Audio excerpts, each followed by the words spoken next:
Hello everyone, welcome to week 6. This is the introduction video for module 6. In this week we're going to be covering chapter 7. This chapter is on human decision making, and we're going to look at evolutionary theory and social theory and how archaeologists use them to interpret human choices about cooperation and conflict.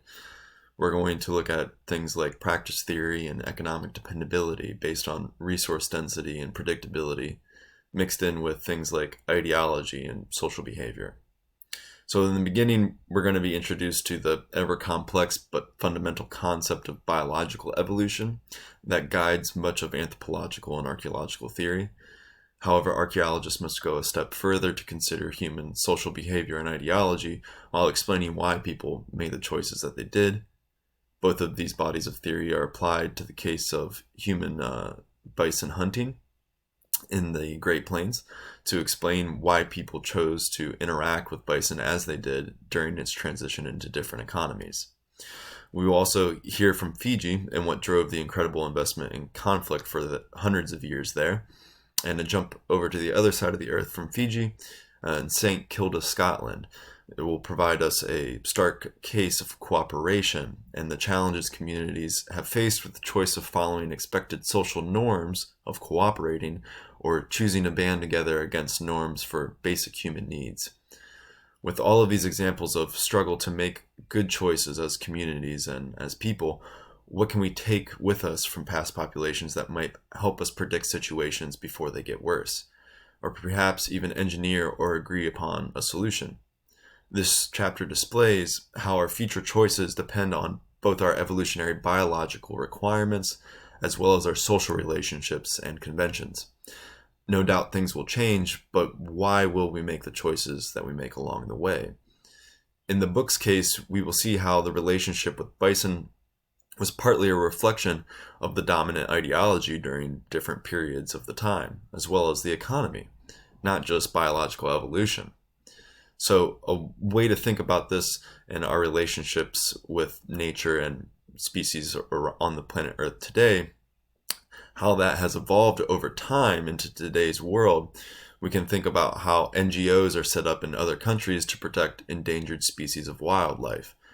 Oftentimes, this is accompanied by a research agenda that are attached to these initiatives, as well as a bureaucratic approach designed by a political economy of various stakeholders. This is how an economic materiality commonly addresses the ideals of conservation.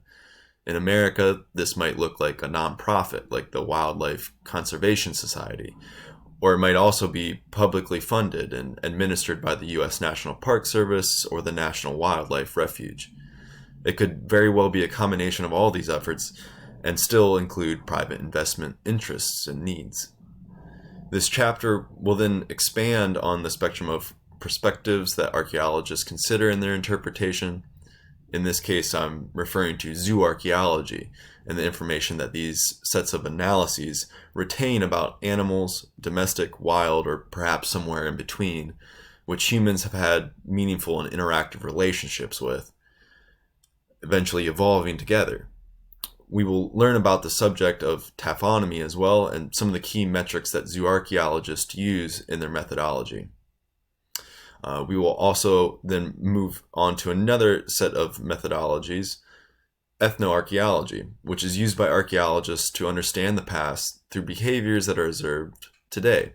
These are especially useful for understanding technological processes and domestication processes. Settlement studies will be introduced as well to help us understand how archaeologists oftentimes frame the locality spatially in a geographic sense and in terms of groupings of the social interaction in prehistoric context. And then we will finish up the chapter with a reading about human decision making that occurred in some places in the Amazon and resulted in a nutrient-rich soil deposit known as the Terra Preta. And so this Terra Preta is a result of previous habitual behavior, and today perhaps the resource of a new enterprise, or an issue worth defending from development. We will see, but we will also consider again how decisions of the past play out today in our own decision making. So after our assignment, or after our reading, we will be faced with our assignment. It's our first essay of the semester. This is on Netsilik foraging adaptations and taphonomy. So here in the assignment page, you will find and watch 2 videos that document Netsilik life in the mid-20th century from a documentary at the Caribou Crossing. This is a different life than every one of us is familiar with. And because of that, we would have had a huge learning curve to adapt in order to survive in that time and place. So think about how your life would have had to change in order to live here, and use the examples from the life ways and various practices of the Netsilik as a content for your first paragraph in the essay. Then think about the various remains that these practices left, and how that is materially connected. Because then your 4th paragraph will be about these remains and how they would have lasted for the next 1,000 years after you use them, and what limited amount of material might remain, and how that would relay a specific message to archaeologists in the future. For this essay, all you need to do is use resources from the textbook and the videos. Please be specific in the examples you use in each paragraph, and save the summarizing for the conclusion paragraph. Please let me know if you have any questions about the structure of the essay or anything else. Remember, there is a rubric on the syllabus that breaks down the grading for this assignment. It does have to be a long essay, but not an extremely long essay. I'm really only looking for between 500 and 700 words. So let me know how it goes. If you have any issues, again, please reach out. And that does it for this week's introduction video. Enjoy your reading and your essay. Thanks.